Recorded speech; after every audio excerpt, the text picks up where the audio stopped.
बस के लाल पिछले लैंप बारिश में गायब हुए ही थे कि मोहन ने जेब टटोली। बटुआ नहीं था, फोन में 1% बैटरी थी और बंद टिकट खिड़की के ऊपर घड़ी रात के 12 बजकर 17 मिनट दिखा रही थी। गुरु, प्यारी साध संगत जी को प्यार भरी राधा स्वामी जी, आज की साखी बताएगी कि खाली जेब वाले उस यात्री तक एक अनजान गाड़ी क्यों पहुंची और उसके ड्राइवर ने छोटा रास्ता होते हुए भी वहां जाने से साफ इनकार क्यों कर दिया। मोहन हिमाचल की पहाड़ी मंडी में मोबाइल मरम्मत का काम सीखकर अपने पंजाब वाले कस्बे लौट रहा था। सुबह 9 बजे बेटी गुरलीन का नर्सिंग कॉलेज में प्रवेश सत्यापन था। मूल कागज उसके बैग में थे और पत्नी सीमा अकेली वहां नहीं जा सकती थी। बस छूटने का अर्थ केवल एक रात की देरी नहीं, बेटी की मेहनत से मिली सीट पर संकट था।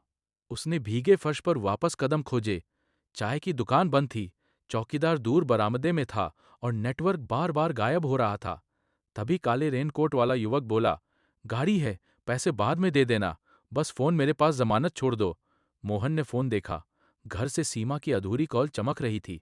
युवक ने हाथ आगे बढ़ाया, पर उसकी गाड़ी पर न नंबर साफ था, न कोई पहचान। एक क्षण को मोहन ने फोन दे देने का मन बनाया। फिर उसे बाबा जी के सत्संग की वह साधारण बात याद आई, घबराहट में लिया गया निर्णय भी कर्म है, इसलिए पहले मन को एक सांस जितना रोक लो। उसने भीतर ही भीतर सिमरन किया और युवक से वाहन नंबर व पहचान मांगी। युवक गाली देकर अंधेरे में चला गया।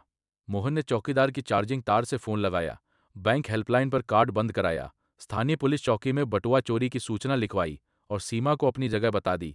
उसने यह भी कहा कि वह किसी अनजान निजी गाड़ी में पहचान सत्यापित किए बिना नहीं बैठेगा। बेटी की सीट महत्वपूर्ण थी, पर उसकी सुरक्षित वापसी उससे कम महत्वपूर्ण नहीं थी। पुलिसकर्मी ने कहा कि सुबह 5 बजे अगली बस होगी। मोहन की आंखों के सामने गुरलीन का चेहरा आया। कॉलेज ने साफ लिखा था, देरी पर प्रतीक्षा सूची चलेगी।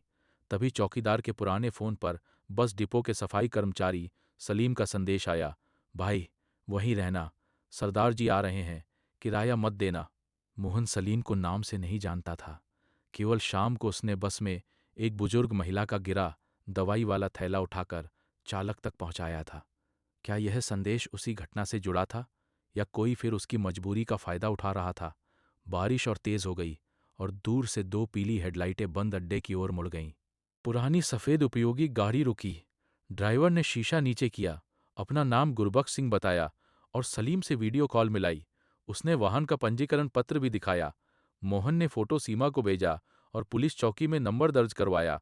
सहायता स्वीकार हुई, लेकिन सावधानी छोड़कर नहीं। संगत जी, यदि संकट में मदद और समझदारी दोनों जरूरी लगते हैं तो वीडियो को लाइक कीजिए और कमेंट में प्यार से राधा स्वामी जी लिखिए। सच्चा भरोसा आंख बंद करना नहीं, सही जांच के बाद भय से बाहर कदम रखना है। रास्ते में गुरबख्श ने बताया कि सलीम ने उसे फोन इसलिए किया क्योंकि शाम वाली बुजुर्ग महिला उसकी मौसी थी। मोहन ने दवाई लौटाई थी और अपना नाम तक नहीं पूछा था।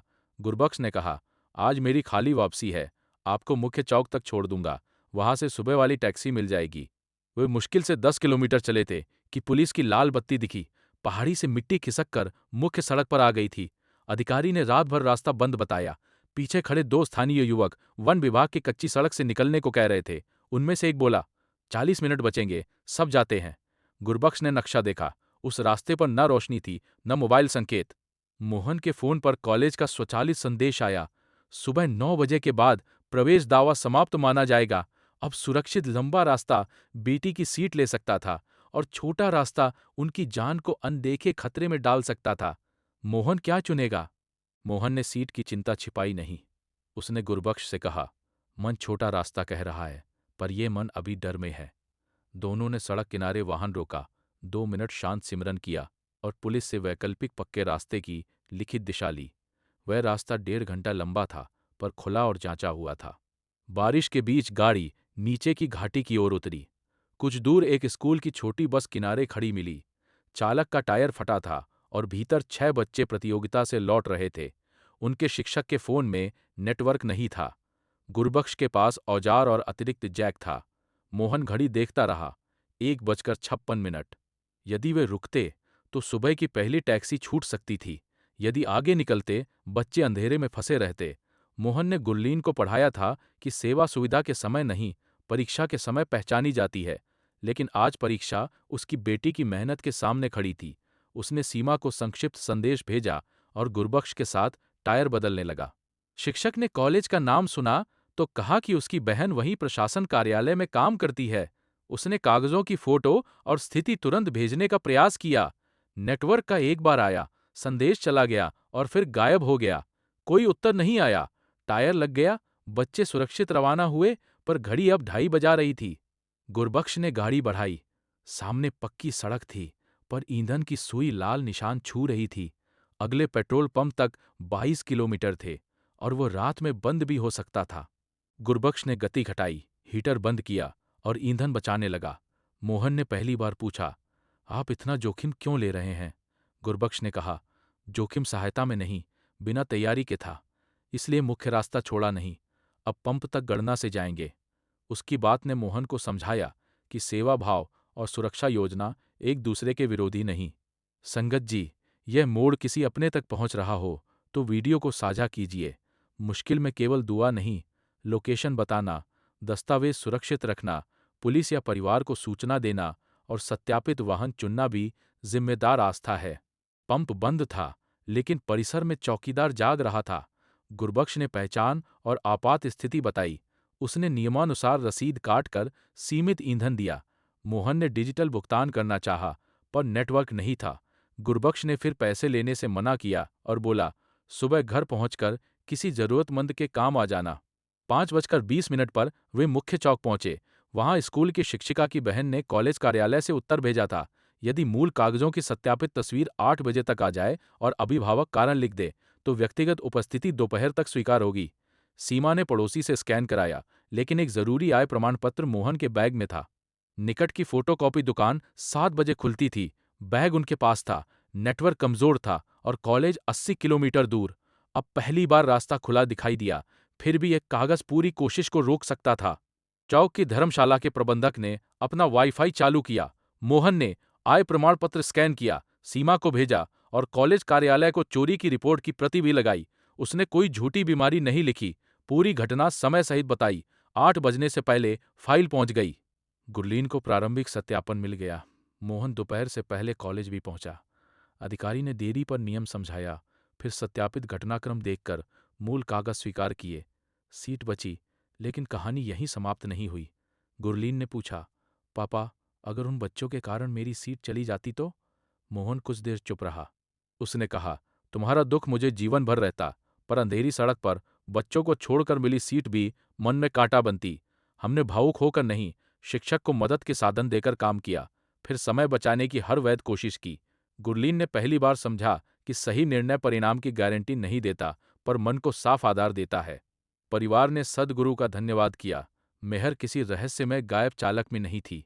वह सलीम की याद, गुरबख्श की खाली वापसी, पुलिस की रोक, शिक्षक के संपर्क, चौकीदार के ईंधन और सच बोलकर मांगी गई समय छूट की पूरी श्रृंखला में दिखाई दी। 1 सप्ताह बाद मोहन को पुलिस से बटुए का फोन आया। पैसे नहीं थे, पर अंदर किसी दूसरे आदमी की मजदूरी पर्ची मिली थी। चोरी की कहानी अब एक नए व्यक्ति तक जा रही थी और मोहन के सामने फिर चुनाव था कि वह केवल अपना पहचान पत्र लेकर लौटे या उस मजदूर को भी खोजे। मोहन ने पर्ची पर लिखी कंपनी को फोन किया। पता चला कि मजदूर का नाम रमेश था और उसका बटुआ भी उसी अड्डे से चोरी हुआ था। मोहन ने पुलिस से प्रक्रिया पूछी, पर्ची जमा कराई और रमेश तक खबर पहुंचवाई। दोनों ने मिलकर अड्डे के प्रबंधक से कैमरे और रात की सत्यापित टैक्सी सूची लगाने का निवेदन किया। भाई बहन, साखी मन को छू रही हो तो चैनल से जुड़िए और कमेंट में बताइए कि यात्रा में आपकी पहली सुरक्षा आदत क्या है। किसी का लोकेशन साझा करना, वाहन नंबर भेजना या संदिग्ध प्रस्ताव ठुकराना छोटी बात नहीं, यही जागरूक सेवा है। मोहन ने अपनी दुकान पर यात्री सहायता का छोटा चार्जिंग बिंदु रखा।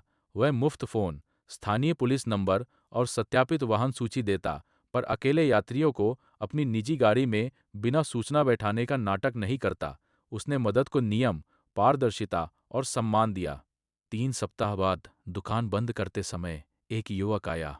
उसकी बस छूट गई थी, जेब खाली थी और सुबह नौकरी का साक्षात्कार। उसी समय मोहन को घर में गुरलीन का छोटा सम्मान समारोह भी पकड़ना था। युवक ने कहा, भाई, फोन जमानत रख लो। वही वाक्य सुनकर मोहन बरसाती रात में लौट गया। वह क्या करता? घर देर से पहुंचता, अनजान युवक पर अंधा भरोसा करता, या बीती मदद को केवल अपनी कहानी बनाकर छोड़ देता? मोहन ने पहले युवक का नाम और साक्षात्कार पत्र देखा। कागज सही था, लेकिन केवल कागज देखकर निजी जिम्मेदारी लेना भी पर्याप्त नहीं था।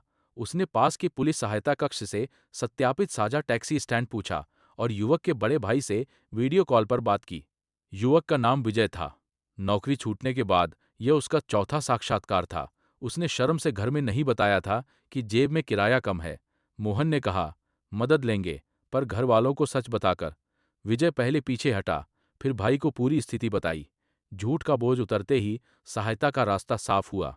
संगत जी, किसी की इज्जत बचाना, उसके परिवार से जरूरी सुरक्षा सूचना छिपाना नहीं है। सहायता में सहमति, सत्यापन और सही सीमा रखिए।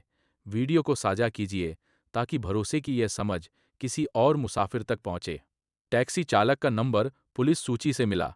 वाहन विवरण घर भेजा गया और किराया सीधे चालक को दिया गया। मोहन ने दुकान के चार्जर से विजय का फोन भरवाया, पानी दिया और साक्षात्कार कार्यालय को देर की संभावना वाला संदेश लिखने में मदद की। फिर उसने गुरलीन के समारोह में पहुंचने के लिए दूसरी बस पकड़ी। रास्ते में विजय का संदेश आया, भाई, गाड़ी बीच में रुक गई है और चालक दूसरी सवारी लेने की बात कर रहा है। क्या सत्यापन के बाद भी संकट खत्म नहीं हुआ था और मोहन दूर बैठकर अब क्या कर सकता था? मोहन ने विजय से लाइव लोकेशन मांगी और सत्यापित टैक्सी स्टैंड को फोन किया। पता चला चालक ने ईंधन भरने के लिए अधिकृत पंप पर वाहन रोका था। बात अधूरी सुनकर विजय घबरा गया था। मोहन ने चालक और विजय को एक कॉल पर जोड़ा। 10 मिनट बाद गाड़ी फिर चली और विजय समय पर पहुंच गया।